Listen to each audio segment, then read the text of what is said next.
Hello everyone, welcome back to another class of regeneration biology. Today we will try to understand, as the title shows, tissue dedifferentiation, cellular reprogramming into blastema, cellular types in regeneration, neural crest cells in vertebrates. So there is a lot of content, but we will visit these topics as and when we study the regeneration biology, but this is a prelude to understanding the whole mechanism in a nutshell. Tissue dedifferentiation and cellular reprogramming. You may have heard about this terminology multiple times. So regenerative capacities vary enormously across animal kingdom. Some animals, say for example human itself, we have the ability to regenerate by with the use of adult stem cells, which is like skin, hair, nail, etc. The so-called complex organ which we can regenerate is only liver.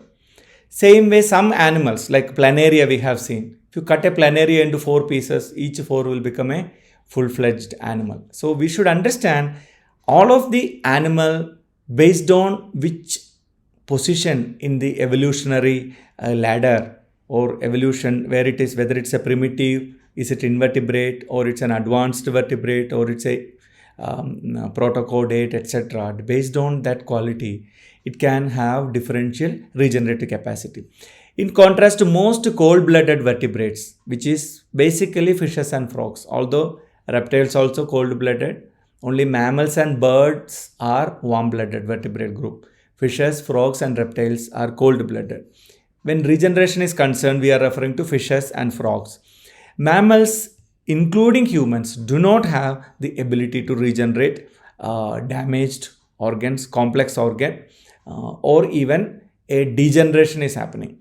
Although we say, okay, you can regenerate skin cells, we know old people's skin, we can easily see. Youngsters' skin will look very clean and less wrinkles. Old person's skin has lots of wrinkles. Wrinkles are nothing but the defect accumulating degeneration over the years is not getting fixed.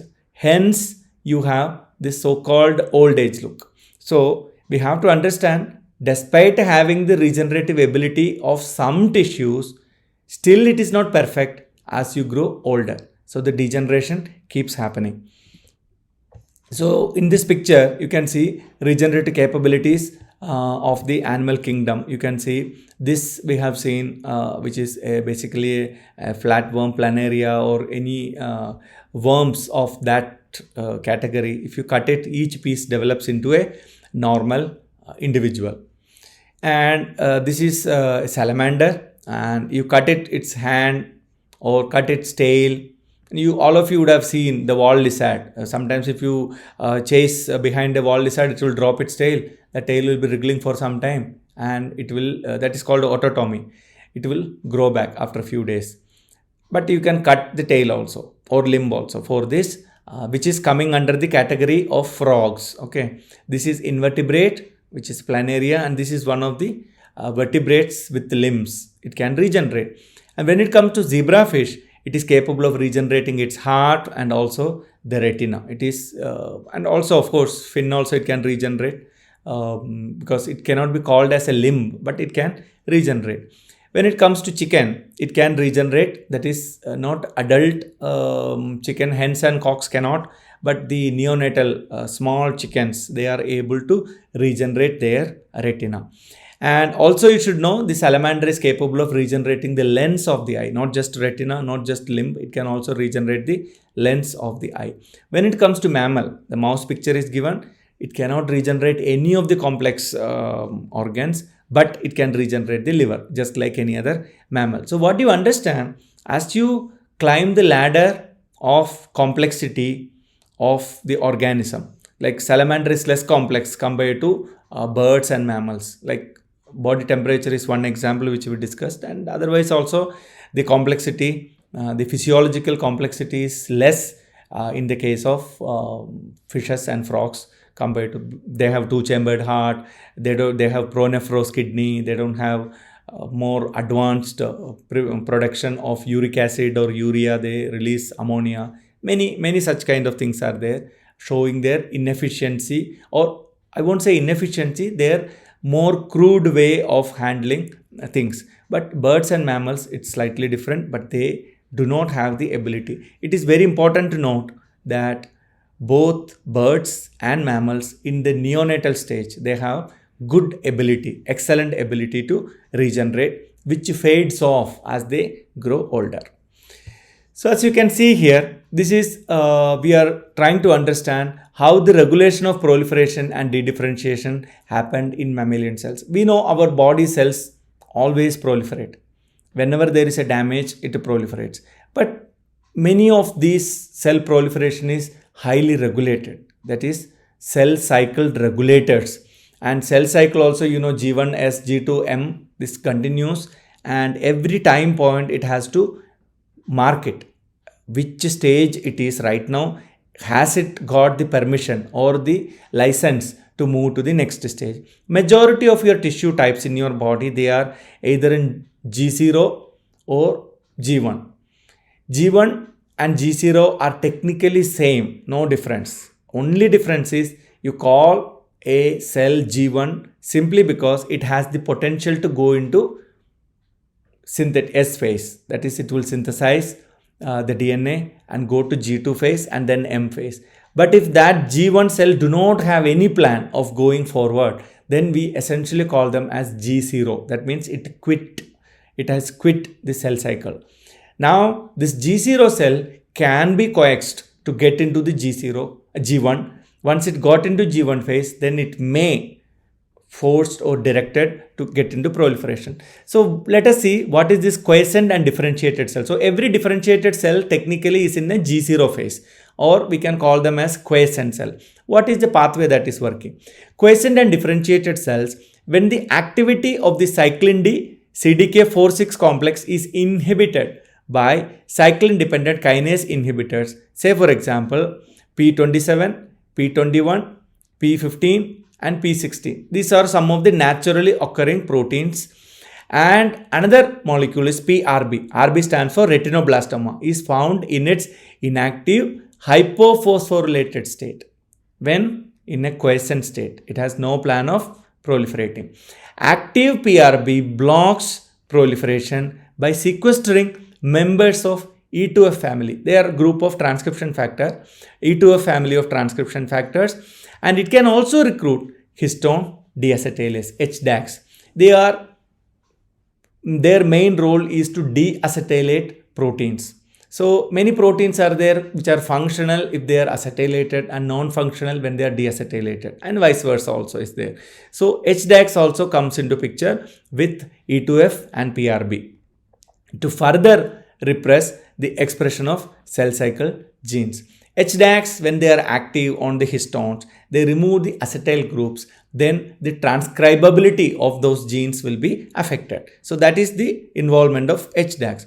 Additionally, this PRB, retinoblastoma protein, can enhance the recruitment of lineage specifying transcription factor. For example, MyoD. We have seen MyoD in planaria, that's a marker of longitudinal muscles, etc. And this is an indicator of differentiation. That is, you are converting the stem cell into a differentiated pathway. That is MyoD in skeletal muscle cells, that normal muscle cells that are called skeletal muscle cell, promoting the expression of differentiation genes, or the genes that keep a given cell in a differentiated status, and the stable maintenance of specific somatic cell identity. So these molecules contribute to retaining of the quiescence. As you can see here, how P27, P15, P21, etc. contribute to inhibit the cyclin. Once the cyclins are active, they will push the cell into cell cycle. It will get into S phase, G2M, like that.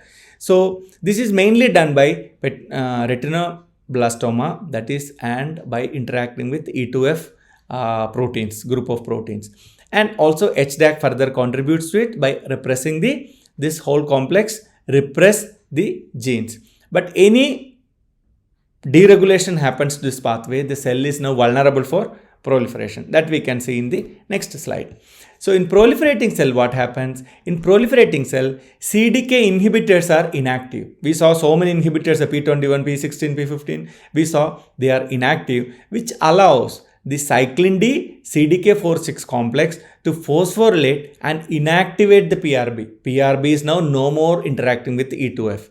PRB inactivation, retinoblastoma protein inactivation, causes an exit from the quiescence. That means it's decided, I don't want to stay anymore in quiescence. I don't want to be anymore in the G0 phase. As E2F transcription factors are now available to drive the expression of genes involved in DNA replication. That is nothing but S phase and entry into S phase of the cell cycle. That means G0 cell got into G1 and went into S phase.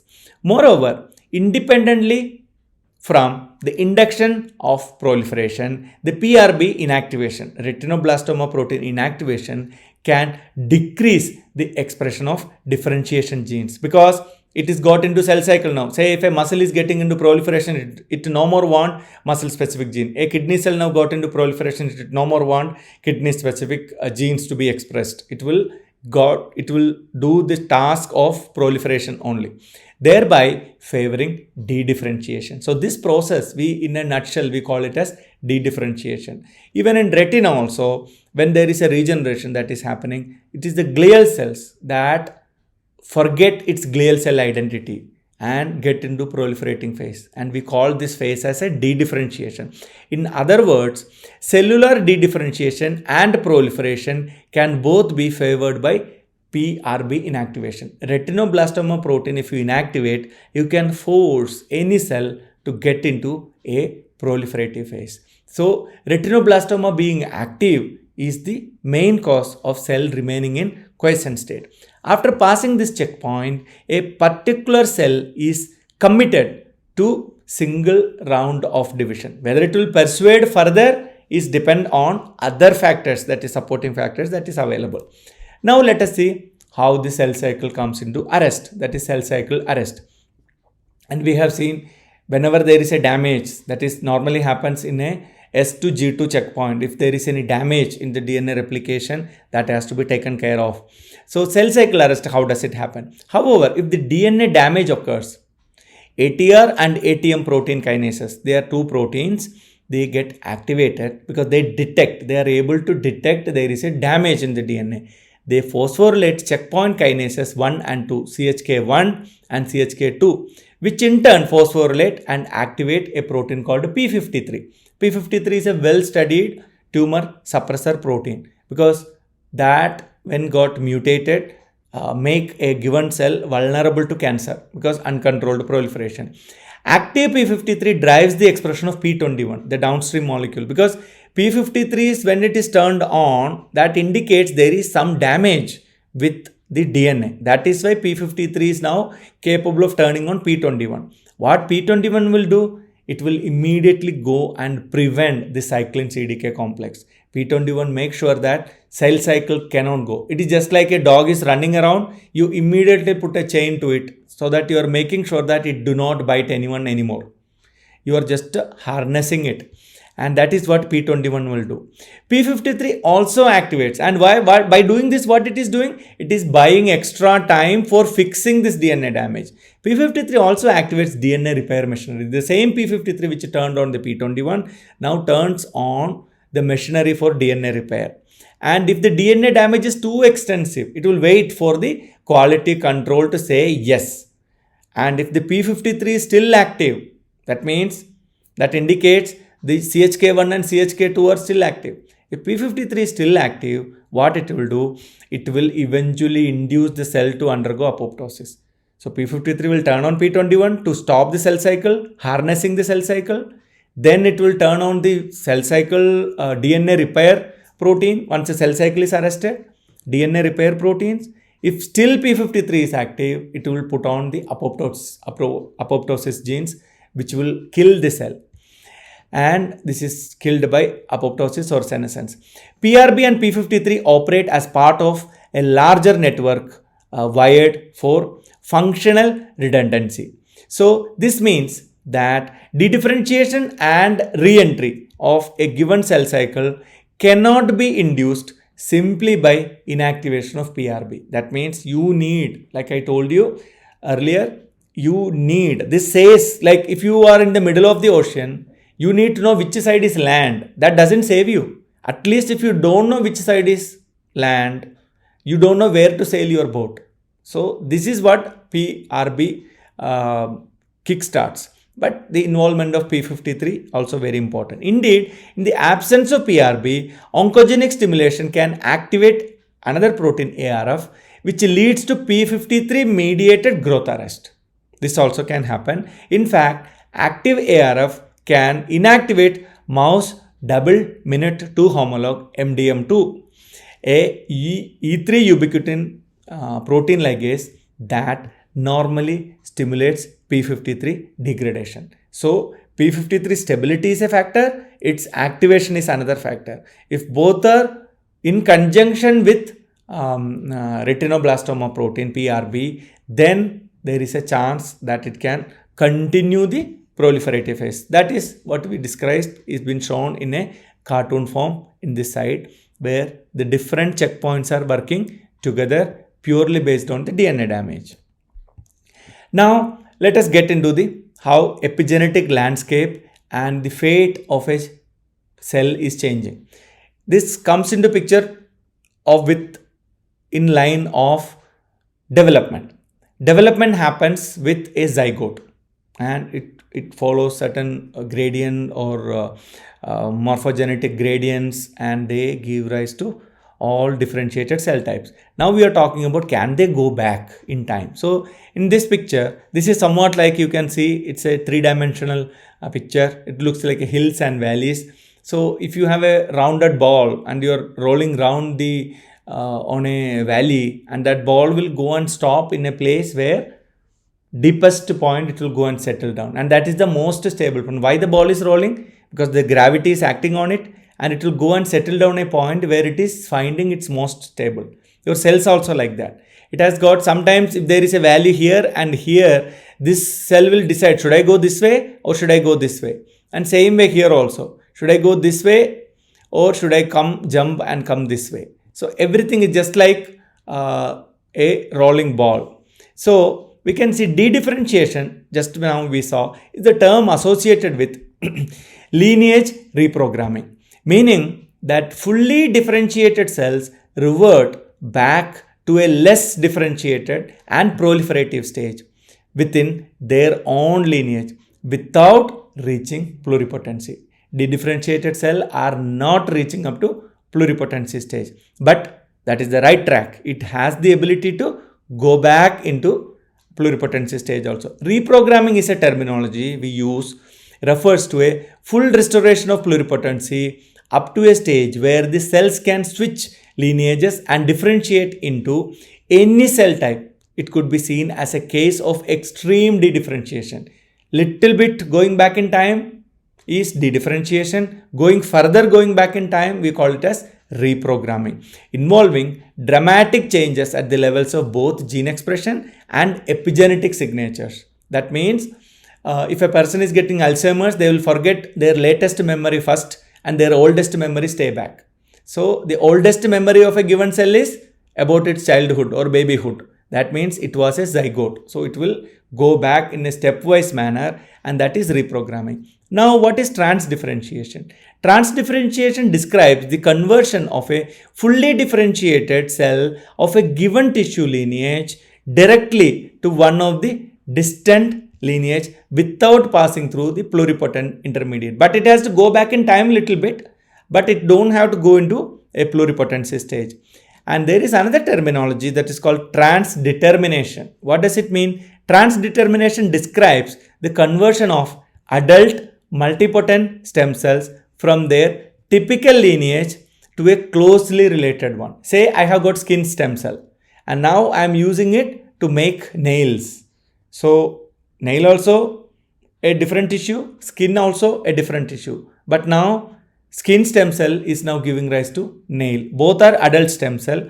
So this is transdetermination. So this is a picture, as you can see here, it's a totipotent, pluripotent, and When in differentiation it is standing here, and reprogramming is going back, and transdifferentiation is moving from one line to the other, jumping across this hill.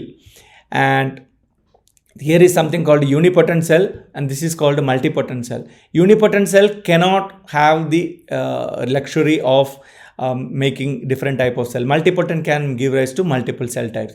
And dedifferentiation is a differentiated cell going back to not to the multipotent or not beyond the multipotent stage.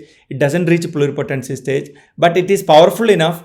It came up to here, powerful enough to jump into another lineage. So that is dedifferentiation.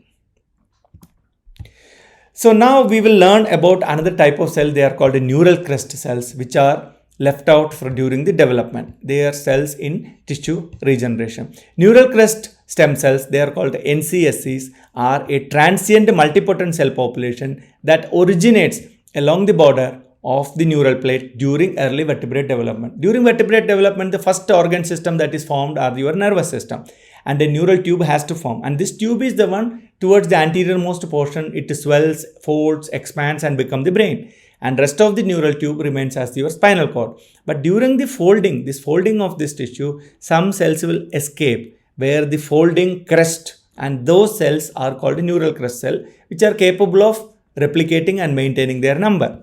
And neural crest stem cells are very important because during embryonic development, not every organ, hands, legs, etc. can be formed, but some organs are formed much later. Say for example, eyelids, or say for example, muscles on your nostrils, or say for example, you have got some small twitching muscles, how you move your eyeball. Eye itself is not formed, where is eyeball muscles?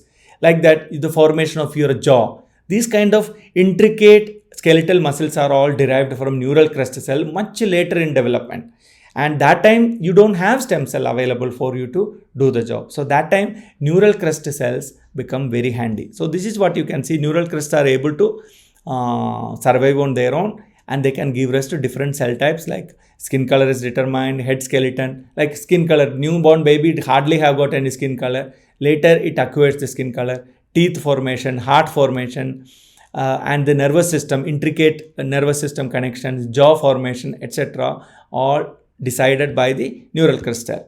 So this is a cartoon that is showing the schematic of the neural crest cell. This is the neural tube formation. As you can see here is epidermis, and this is the place where the neural tube that is being formed. You can see here the general model of neural crest development in a given vertebrate embryo. Invertebrates also have. Shown on a left is a cross section of the open neural plate, which is not closed like this is a neural tube, blue color, and this blue color, it is trying to get into a neural tube, and embryo with a neural plate, and it is neural plate is NP, and CNS primordium. CNS stands for central nervous system primordium, and in the middle is flanked bilaterally by the neural plate borders, and which elevate the neural folds enough, and ventrally the notochord, which will be formed, what you can see here, notochord. The epidermal ectoderm is here, and shown is the right is a cross section of the neural tube. So during this formation, this is two types of neural crest cells are there. One is pre-migratory neural crest cell, that is yet to start migrating, and another is migratory neural crest cells. Both are present here, but they originate, as you can see, they are present on the crest of a neural tube. Hence, they are called a neural crest cell, and they will be wandering around the body. And different groups of animals they have. This is PNS and CNS, peripheral nervous system, central nervous system. As you can see in the pink and blue color, vertebrates, tunicates, nematodes, arthropods. Arthropods, nematodes, they are all invertebrate group, and tunicates are in the borderline, and much older is the bilateralian ancestor. So a lot of molecular and cellular developmental hallmarks are associated with the neural crest cell, and long predate vertebrate and caudate origins are depicted here. And most important thing is we have to understand there is a BMP and Wnt signaling that contributes to the expression of a bunch of genes, that is FOX, twist, snail, etc. that contributes to the EMT, that is epithelial to mesenchymal transition and cell migration. If a cell is having an epithelial identity, that means it won't move. But if it gets a mesenchymal identity, it is capable of moving. So stem cells naturally should have this mesenchymal identity. No point in having a stem cell and sitting anchored to a spot. It should be able to migrate. So this EMT transition happens mainly because of these markers, and which is true for neural crest cells also. And many proteins are there. The names of these genes or proteins are not that important, and many are there. NKX transcription factor, forehead box transcription factors, etc. contributes to the formation of or the maintenance of this neural crest population. And as you can see in this picture, evolutionarily speaking, although all of them have got, their relative distribution is slightly different. Vertebrates, it is much smooth. PNS and CNS are located, whereas in others they are more of like distributed. However, they need to have the involvement of neural crest cell for their later development or the fine tuning during the developmental stage. So this is a models of stepwise evolution of neural crest from the ancestral precursors mapped into chordate phylogeny. Previous one was including the invertebrates. Now we are looking into the chordates, which are cephalochordate, tunicates, jawless vertebrates and jawed vertebrates. And jawed vertebrates are the one which is fishes, frogs, all 5 groups of vertebrates are in this group, and these are all jawless vertebrates, tunicate. They are more primitive, but however they are chordates only, and they do have, as you can see in this picture, multipotent NCCs with long range. As you can see here, how much is involved, whereas in this boundary, that is tunicates to the jawless and jawed boundary, you can see they have almost 50-50. Here you have got 3 types of black, like NPB, which has got based on their marker expression, and also the migratory and non pre-migratory. Both are present because of the presence of their marker. So you can say in the jawed vertebrates, the class of neural crest is little diverse compared to that of tunicates and jawed and jawless, this boundary. And when you see the chordate ancestor, they have got only NPB, that is, which has got a PAX, MASCs and ZIC, which is mainly dealing with the PNS, peripheral nervous system neurons. They have very minimal complexity to their body, hence they are not depending on too much on the neural crest cell because they don't have that fine tuning or the complex body structure. So neural crest stem cells for tissue regeneration. Neural crest cells are a transient population of cells that arise during early vertebrate development. They harbor stem cell properties such as self-renewal, etc. These cells form at the interface of non-neuronal ectoderm and neural tube. Ectoderm and the neuron, that boundary, you have the neural crest cells, undergo extensive migration. They contribute to various cell and tissue derivatives ranging from craniofacial tissues to peripheral nervous system cells. They can give rise to a bunch of cell types. Neural crest stem cells can be derived from pluripotent stem cell, placental tissues, adult tissues, somatic cell reprogramming, and have differentiation capability similar to that of NCSCs, and they possess great potential for regenerative medicine. You may wonder why so much of excitement about neural crest cell. They are somewhat similar to that of neoblast present in planaria. What we lack is we don't have adequate supply of neural crest cells. If you have, you may not have so much of difficulty in regenerating a complex organ. Now in this picture, you can see the sources and potential applications of neural crest cells. They are summarized. It may look like a complex slide, but it is a schematic representation of potential application of neural crest cells in regenerative biology or regenerative medicine. You can see that from fetus, an entire organism that is forming. And the neural crest cells, as you can see here, purple in color, they are migrating. They are capable of giving rise to a bunch of cell types, and you can isolate them also. Happily, you can isolate them, and they can be also converted. Neural crest can be made from the pluripotent cell or even from fibroblast. Once you have neural crest cell, you can use a lot of tissue specific regenerative capability. It can be used in tissue engineering, which we will see in the coming classes, and also various cell derivatives. This is very much possible, and those who are interested can read this article. And we will continue about stem cells and regeneration in the next class. Thank you.